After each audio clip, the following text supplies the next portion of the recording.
বলো ভূত না পেট? যে দেখা যাচ্ছে ক্লিয়ার ভূত। আমার বাবা ভূত দেখলে খুব ভয় করে। আমি ভূত না, আমি প্রেত না। দাঁতের সমস্যা, দাঁত চিন করে, দাঁতে পোকা, দাঁত শিরশির করে, আর নয় চিন্তা আর নয় ভাবনা। আমি ডাক্তার জিহাদ ফ্রম পাবনা।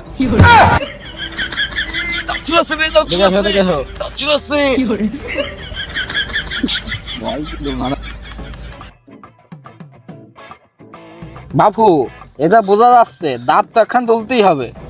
আচ্ছা তুললেন তো জাগরণ করেন। বাপু নড়ে না।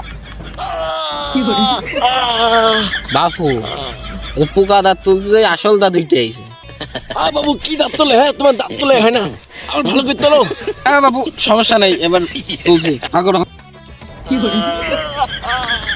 আরে বাপু এত পোকা দাঁত তুলতে যাই মাটির দাঁত তুলে ফেলেছি।